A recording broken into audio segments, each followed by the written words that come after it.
안녕하십니까. 연도의 성결기 35번째 시간입니다. 이번 시간은 솔로몬 통치 말기에 대해서 말씀드리겠습니다. 열왕기상 11장 내용입니다. 솔로몬의 정치와 타락에 대해서 말씀드리겠습니다. 신명기 17장 14절에서 20절에 보면 왕의 제도가 나옵니다. 19강에서 말씀드렸는데요. 복습해 볼까요? 이스라엘의 왕은 내국인 중에서 여호와께서 택하신 자를 세우라고 하셨습니다. 이 점에서 볼 때 사울, 다윗, 솔로몬은 만족하죠. 왕이 하지 말아야 될 세 가지 임무가 나옵니다. 첫 번째는 병마를 많이 두지 말 것. 이것은 전쟁은 여호와께 속했다는 뜻이죠. 두 번째는 아내를 많이 두지 말 것. 이것은 정략적 결혼을 통해서 정치 외교를 하지 말라는 뜻입니다. 세 번째는 은금을 많이 쌓지 말 것. 이것은 하나님보다 물질을 더 의존하지 말라는 뜻입니다.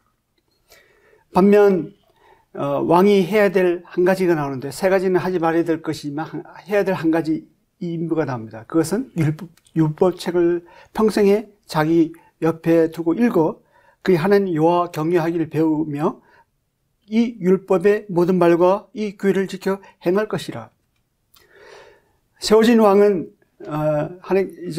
왕이 세워지면 자신 위에 진정한 왕이 하나님이 계신다는 것을 알고 자신은 종에 불과하다는 사실을 율법책을 통해서 배웁니다. 그리고 그 배운 율법책을 지켜 행하도록 하나님께서 명령하셨습니다. 그런데 솔로몬은 시작은 좋았죠. 근데 나중에는 결국 위에 왕의 제도를 모두 어겼습니다. 솔로몬은 해야 될 한 가지를 하지 않았습니다.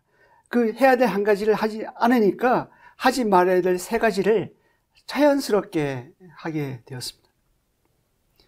결국 솔로몬의 마음이 여호와 하나님을 떠납니다. 이처럼 하나님께 마음을 두지 않으면 타락의 길로 접어들게 되는 것이죠. 솔로몬의 정치에 있어서 잘못된 7가지 잘못을 정리해 보았는데요. 그는 병마를 많이 두었습니다. 말을 애고에서 수입했죠. 그 핵과 아람에 수출하기도 했을 정도로 병마를 많이 두었습니다. 그런 아내를 많이 두었죠. 두지 말라 했는데 아내를 많이 두었습니다. 후궁이 몇 명이죠? 700명이에요. 그 첩이 300명. 엄청납니다. 어떻게 다 만나는지 굉장히 무절제한 일부 다처제를 지향했습니다. 그는 또 은금을 많이 쌓지 말라 했는데 은금을 많이 쌓았습니다. 은을 돌같이 흔하게 여길 정도로 지나치게 부를 축적했습니다. 결국 솔로몬은 이 많은 부 때문에 타락하게 됩니다. 그런 이방 신의 산당을 짓는데 이 부를 사용했습니다. 다윗은 하나님께서 주신 이 부를 성전 짓기 위해서 준비했다고 하면 솔로몬은 하나님께서 주신 이 부를 자기를 위해서 사용했습니다. 돈은 자기를 위해서 쓰면 어떻게 될까요? 썩게 되는 거예요. 신명기 8장 12절에서 14절에 보면요, 이런 말씀이 나옵니다. 내가 먹어서 배부르고 아름다운 집을 짓고 거주하게 되며 또 내 소와 양이 번성하며 내 임금이 증식되며 내 소유가 다 풍부하게 될 때에 내 마음이 교만하여 내 하나님 여호와를 잊어버릴까 염려하노라. 모세가 이제 이스라엘 백성들이 가나안 땅에 들어가기 전에 주의를 주고 있죠. 거기에 가나안 땅에 들어가서 이렇게 되면 안 된다고 주의를 줬습니다. 근데 솔로몬은 이렇게 됐습니다. 여호와를 잊어버리고 하나님을 떠나게 됐습니다. 돈이 많으면 자칫 하나님부터 멀어질 수가 있습니다. 가정이나 교회가 깨어질 수가 있습니다. 많은 그 사례들을 우리가 듣고 보지 않습니까? 그래서 있는 줄을 족해야 해야 합니다. 그 솔로몬은 과중한 세금과 지나친 노동을 부과했습니다. 많은 건축물을 짓다 보니까 많은 노동력이 필요하겠죠. 그리고 많이 동원됐고요. 그리고 많은 건축물을 짓다 보니까 세금도 많이 걷어야 했습니다. 그만큼 백성들의 삶은 힘들고 고되게 될 수밖에 없었던 그런 환경이 자연스럽게 됐습니다. 솔로몬은 많은 이방 여인을 아내로 두고 있었기 때문에 그녀들이 섬기는 각종 우상들을 다 허용을 했습니다. 결국 솔로몬은 종교다원주의 정책이 본의 아니게 돼버렸죠. 그리고 그는 하나님과 말씀보다는 인간에 맞는 정책을 폈습니다. 인본주의로 전략을 했던 거죠. 이 중에서 특히 두 번째 잘못을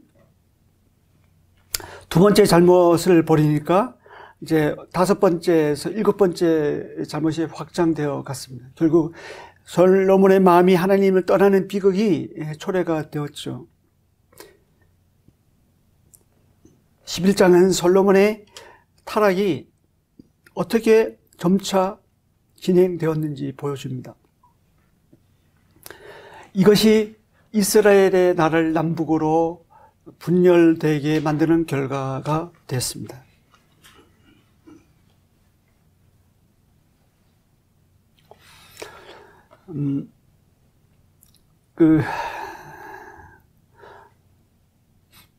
솔로몬의 타락을 이제 계속 보고 있는데요. 세 번째로 보면 솔로몬이 많은 이방 여인들을 사랑하여서 결국 우상 숭배하는 모습이 11장에 나오죠. 바로의 딸 외에 모압, 암몬, 에돔, 시돈, 헷 여인을 아내로 맞이했습니다. 문제는 그들이 자기들이 섬기는 신을 가지고 왔다는 거예요. 시돈 여인은 아스다롯, 이게 다산의 여신인데 아스다롯을 가지고 왔습니다. 그리고 암몬 여인은 밀곰을 가져왔습니다. 모압 여인은 그모스, 이 모압의 신인데 그모스를 가져왔습니다. 그리고 이들 자기들의 신을 따르고 섬겼습니다. 이들은 솔로몬과 이스라엘 백성들을 여호와 하나님만을 섬기는 데서 돌아서게 유혹했습니다. 솔로몬의 마음을 하나님에게서 우상에게로 돌려 놓았던 것입니다.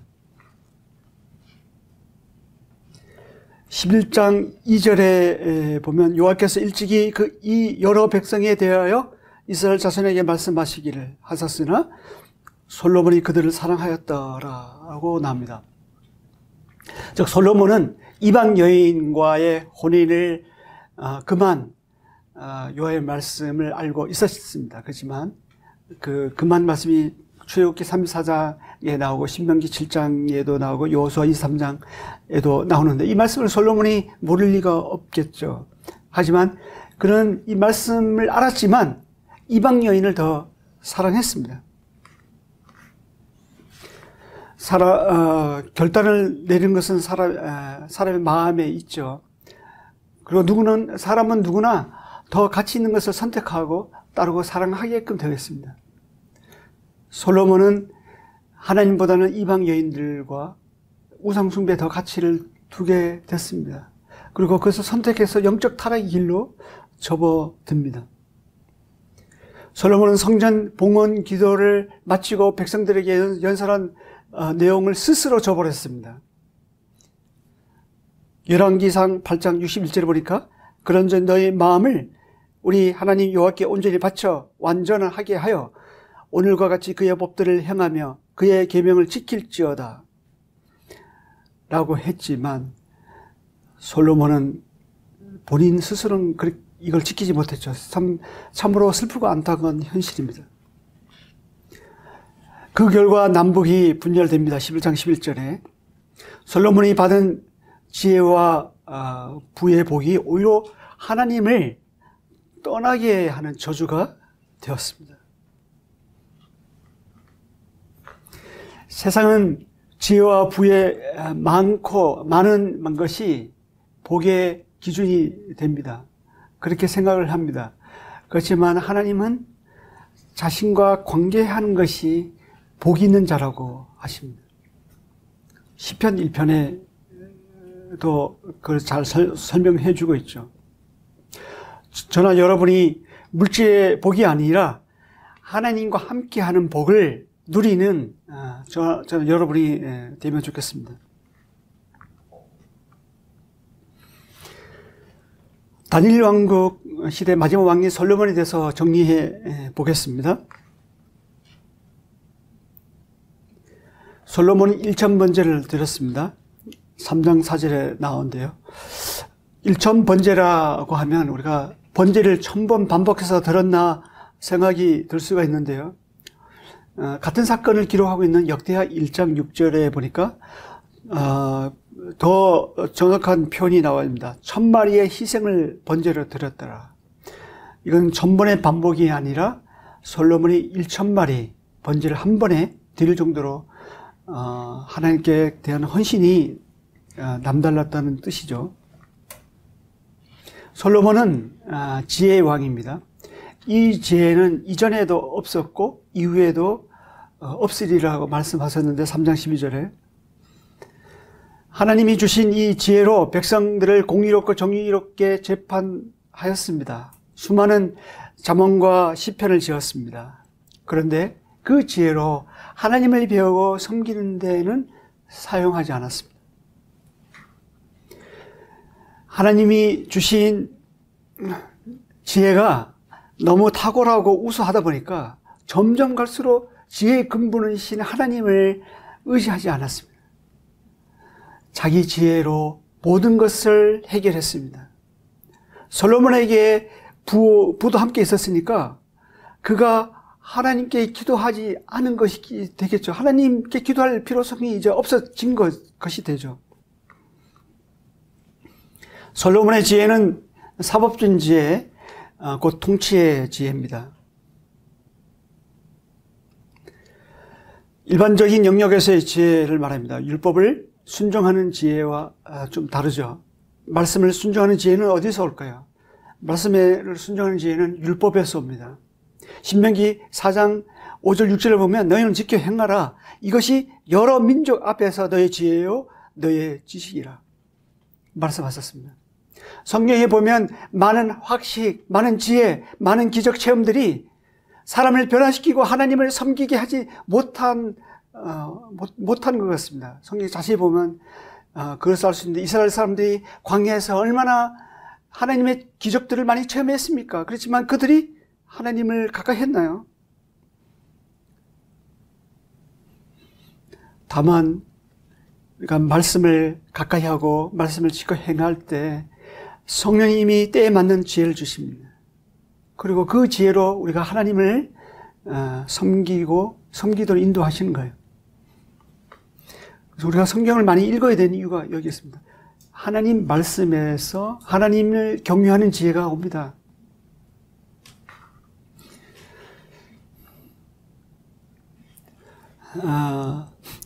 세 번째로 보면 성전 건축한 데 7년 걸렸고 왕궁 건축한 데 13년 걸렸죠. 왜 차이가 날까는 아까 제가 설명을 드렸고요. 이 성전 건축이 이스라엘 솔로몬에게 있어서는 사실 하이라이트라고 할 수가 있습니다. 이스라엘 역사에 있어서 중요한 두 가지가 있는데요. 그것은 출애굽 사건과 성전 건축입니다.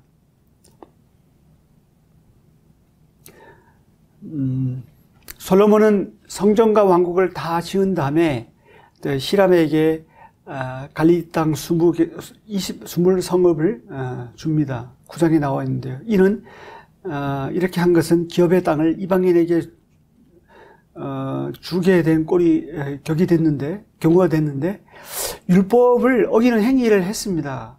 율법에 의하면 하나님 조상국으로부터 이 땅을 매매하도록 하지 못하도록 되어 있거든요. 아무튼 그의 40년 통치 기간 동안에 절반은 예루살렘에서 성전 건축하는 데 힘을 쏟습니다.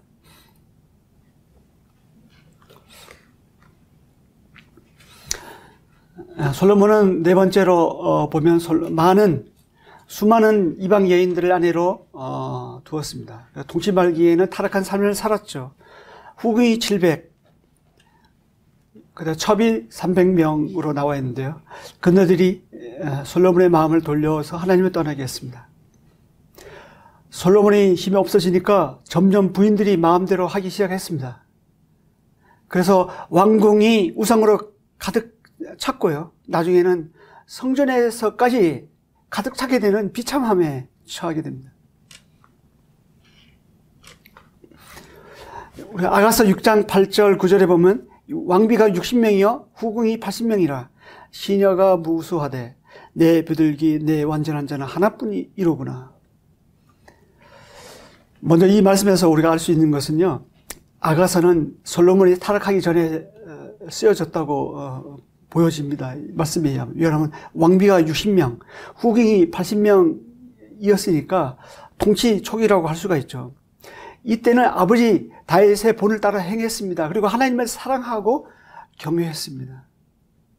또 하나 우리가 생각해야 될 것은 뭐냐면 솔로몬에게 있어서 이 아가서에게 이제 슐라민 여인이 나오잖아요. 슐라민 여인에게 고백하는 것이 내 비둘기 내 완전한 자는 하나뿐이로구나. 어떻게 이렇게 새빨간 거짓말을 할 수가 있을까 이런 생각을 하는데요. 과연 하나뿐이었을까요? 그렇지 않겠죠. 이게 여기 나와 있는 대로 뭐 60명, 후궁이 80명, 나중에는 뭐 후궁이 700명, 첩이 300명 줬으니까 엄청 많죠. 그런데 슐라민 여인에게 하나뿐이로구나 이렇게 고백하는 것을 볼 수가 있는데요. 이것은 여기서 알 수 있는 것은 뭐냐면 주님은 이와 같이 많은 성도들 가운데 우리 각자를 하나뿐인 것 같이 사랑하고 아낀다는 거예요. 이 얼마나 큰 영광입니까? 많은 성도들이 이 전 세계적으로 동시에 기도하고 있는데 어떻게 하나님이 한 분이신 하나님은 어떻게 그 기도를 다 듣고 계실까요?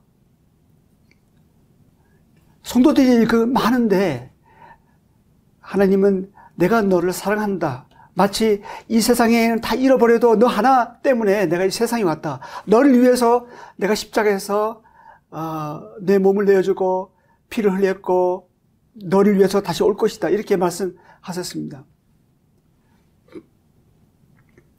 하나님으로부터 그만큼 각자 한 명이 소중하다는 것이 되겠죠. 그리스도의 신부인 이 신학교의 성도들은 하나님의 사랑을 듬뿍 받고 있는 선택받은, 사실 복받은 사람들입니다. 우리가 잠언 말씀에서 한번 생각해 보겠는데요. 잠언 3장 1절에 보면 내 아들아 나의 법을 잊어버리지 말고 내 마음으로 나의 명령을 지키라. 이런 말씀이 나옵니다. 이 외에도 여인들의 유혹에 넘어가지 말고 지혜의 말씀을 가지라고 하죠. 그리고 여호와를 경외하는 것이 지식의 근본이라고 합니다. 그런데 진작 본인은 어떻습니까? 통치 말기는 자신이 한 말과 전혀 다른 삶을 살았죠. 여기서 알 수 있는 것은 지금 현재의 아름다운 그 모습이 끝까지 가지 않는다는 것입니다. 그래서 누구든지 선줄로 생각하거든 넘어질까 조심하라고 했던 게 바로 이런 이유입니다. 우리의 행위가 아닌 하나님의 은혜만이 사실 우리의 남은 삶도 넉넉히 이끌어 갈 수 있습니다. 이것이 우리가 교만하거나 자만하지 말아야 될 이유입니다. 그 누구도 하나님 앞에 당당하게 나설 수가 없습니다. 하나님 은혜로 우리가 사는 것입니다. 또 하나 우리가 생각해야 될 것이 있는데요. 하나님의 말씀은 사람의 어떠함과 관계없이 그 자체로 역사하신다는 것입니다. 하나님의 말씀의 능력은 사람의 어떠함에 따라서 제한받지 않습니다. 하나님의 말씀은 말씀대로 능력이 있습니다. 따라서 우리의 형편에 관계없이 말씀을 선포해야 할 의무가 우리에게 있습니다. 사실 저의 경우에도 그런 경우도 있었는데 청년 때 한참 저 상태가 굉장히 안 좋았거든요. 그런데 교회 찾아오는 구도자가 있었습니다. 복음 상담을 해 줄 수밖에 없는 위치가 있었는데 도저히 상담해야 할 수 있는 그 상태가 아니었습니다. 그런데 하나님 말씀을 전했을 때 그 영혼이 구원 받았습니다.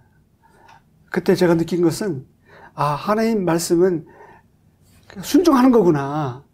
내가 뭐 좋을 때만 그 말씀에 순종하고 내 상태가 안 좋을 때 그냥 안 하고 그게 아니구나. 그것을 알았습니다.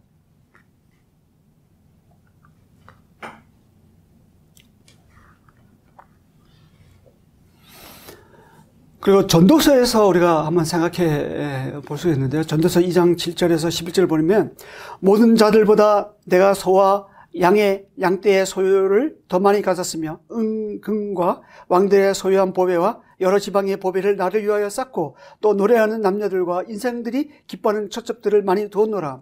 무엇이든지 내 눈이 원하는 것을 내가 금하지 아니하며 무엇이든지 내 마음이 즐거워하는 것을 내가 막지 아니하였으니 이는 나의 모든 수고를 내 마음이 기뻐하였음이라.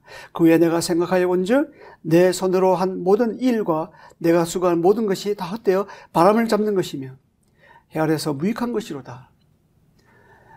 하나님은 솔로몬에게 특별한 경험을 하게 하셨습니다.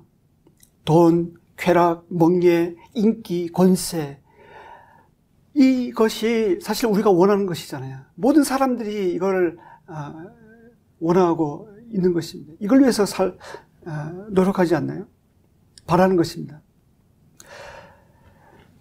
그런데 솔로몬이 인간이 원하고 추구하고 바라는 이 모든 것을 다 했습니다. 그리고 그 결과로 전도서를 쓰게 된 것입니다. 솔로몬이 다 해보니까 헛되니 모든 것이 헛되도다 라고 전도서 1장 2절에서 말하고 있는 것입니다. 히브리어에서 보면 최상급이 따로 없어요. 그래서 강조할 때는 반복합니다. 비고급은 2번 반복하고요. 그 다음에 최상급은 3번 반복해요. 그런데 이 본문에서는 전도서 1장 2절에서는 4번 반복하고 있거든요. 한번 더 강조하니까 얼마나 이것이 더 이상 말할 것도 없다는 거죠. 그리고 그가 내린 마지막 결론은 일의 결국을 다 들었으니 하나님을 경외하고 그의 명령들을 지킬지어다. 이것이 사람의 본문이니라. 결국 하나님을 경외하고 그의 말씀을 지키는 것만 남습니다. 그 외에는 바람을 잡으려는 것과 같이 다 사라져 버립니다. 그렇지 않나요? 우리가 태어날 때처럼 죽을 때 가지고 가는 것은 아무도 없습니다. 아무도 가져갈 수 없어요. 빈손으로 왔기 때문에 빈손으로 가는 거예요. 솔로몬은 인생의 마지막 지점에 이러한 사실을 깨달았습니다. 저나 여러분이나 지금 무엇을 위해서 열심히 살아가고 있습니까? 무엇을 원합니까? 돈입니까? 명예입니까? 쾌락입니까? 무엇입니까? 우리가 원하는 것을 다 가져보고 누려본 솔로몬이 자신의 경험을 우리에게 들려주십니다. 헛되니 모든 것이 헛되도다. 그러면 무엇이 헛되지 않을 수 있을까요? 그것은 하나님을 경외하고 그의 말씀을 지키는 것입니다. 그 외에는 다 헛된 것입니다. 이미 답은 나와 있습니다. 우리가 또 다른 시도를 해보겠지만 결국은 우리도 인생의 종착점에서 솔로몬이 했던 이 고백을 하게 될 것입니다. 그 전에 정신을 차리고 주의 오심을 바라보고 깨어 있어야 합니다.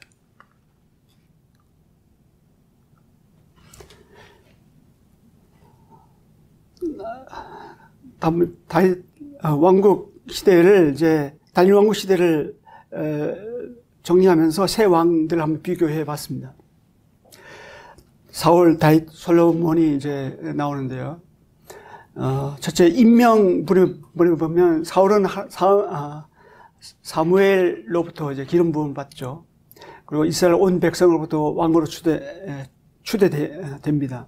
다윗은 어떻습니까? 사무엘에서 기름 부음 받고 유다 지파에서, 헤브론에서 유다 지파에서 또 기름 받고 이스라엘 10지파에 의해서 왕으로 추대되죠. 솔로몬은 아버지 다윗으로부터 임명을 받죠. 그리고 선지자 나단과 제사장 사독에 의해서 기름 부음을 받습니다. 업적인데요. 사울은 암몬 족속의 승리가 유일한 업적 같아요. 적어 보니까. 다윗은 여부수 민족이 살았던 예루살렘을 정복하였죠. 그리고 주변 국가와 전쟁에서 승리했습니다. 그래서 영토가 확장되었습니다. 그리고 언약궤를 예루살렘으로 들어오게 했죠. 솔로몬은 성전을 건축한 일을 했습니다. 하나님 주신 지혜로 백성을 잘 다스렸습니다. 연합적인 측면에서 보면 사울은 사람에게 합한 왕이었습니다. 반면에 다윗은 하나님께 합한 왕이었죠. 그런데 솔로몬은 어땠습니까? 이방 여인에게 합한 왕이었습니다. 이 세 왕이 추구하는 것을 한번 볼까요? 사울은 자기 왕자를 지키고 사람에게 칭송받는 것에 부단히 노력하고 추구했습니다. 반면에 다윗은 하나님의 나라와 하나님 뜻을 추구하고 따르다가 잠들었습니다. 사도행전 13장 22절에 그렇게 나와 있죠. 사울은 자기 가시와 자기 뜻을 추구한 왕이었습니다. 솔로몬이 그 일례로 심한 노동력과 지나친 세금을 부과해서 자기 목적을 달성해 나갔죠. 인식의 차이입니다. 어떤 잘못했을 때 인식 차이. 사울은 어떻습니까? 어떤 잘못을 알았을 때 거짓말로 둘러댔죠. 다윗은 잘못을 했을 때, 나단이 와서 잘못 지적했을 때 바로 회개했습니다. 반면에 솔로몬은 어떻습니까? 잘못을 알았을 때 반응이 없었어요. 그냥 on way, my way, 자기 갈 길로 갔습니다. 범죄했을 때 반응을 한번 보시겠는데요. 사울은 블레셋과 아말렉 전쟁에서 불순종했죠. 근데 다윗은 간음과 살인을 했고 또 인구조사를 또 실시를 했고요. 솔로몬은 이방 여인을 아내로 두어 우상을 섬기는 죄를 졌습니다. 그리고 징계 측면에서는 사울 일가가 몰락을 했습니다. 다윗은 4명의 아들을 잃게 되었죠. 그리고 솔로몬은 왕국이 남북으로 분열되는 또 빌미를 제공했습니다. 왕권은 측면에서 보면 사울은 2번의 불순종으로 왕권이 거부당했죠. 하나님께서 버림을 받습니다. 다윗은 영원한 왕권을 약속받았습니다. 근데 솔로몬은 우상숭배로 북쪽 10지파에 대한 왕권을 상실했습니다. 순종적인 측면에서 보면 사울은 말씀 순종에 대한 의지가 사실 없습니다. 하나님 말씀에 대한 순종에 대한 의지가 없었고요. 다윗은 고난 중에 하나님 말씀을 의지적으로 순종하려고 투쟁했죠. 그리고 사울을 죽일 2번의 기회가 있었지만 자신의 의지를 하나님 말씀 권위 아래 복종했습니다. 반면에 솔로몬은 어떻습니까? 연단이 없었어요. 말씀을 순종하려고 투쟁한 흔적이 없었죠. 관계적인 측면에서 보면 사울은 하나님부터 점점 멀어져 갔습니다. 처음에는 하나님의 영에 임해서 선지자의 이렇게 하나님 말씀 대언하고 했는데 점점 갈수록 악신이 들고 해서 점점 멀어져 갔습니다. 다윗은 하나님과 수시로 질문할 정도로 하나님과 친밀한 사귐 속에 돈독한 관계를 유지했습니다. 솔로몬은 어떻습니까? 아예 마음이 하나님으로부터 떠나 있었죠. 이렇게 우리가 단일 왕국 시대 정리하면서 3명의 왕들을 한번 비교해 봤는데요. 여러분들 중에서도, 저는 여러분들 중에서 이 세 왕 중에서 어느 한 왕에 이제 속해 있을 것입니다. 저는 여러분은 어디에 지금 속해 있습니까? 우리 모두가 다윗처럼, 물론 인생에서 잘못할 수가 있어요. 실수를 할 수가 있어요. 넘어질 수가 있습니다. 지금 하나님과 친밀한 사귐 속에, 하나님과 정말 사랑의 관계 속에서 우리가 하루하루 말씀과 동행하고 하나님과 동행해야 되지 않을까요? 여기까지입니다. 이상입니다. 감사합니다. 다음 시간에 뵙겠습니다.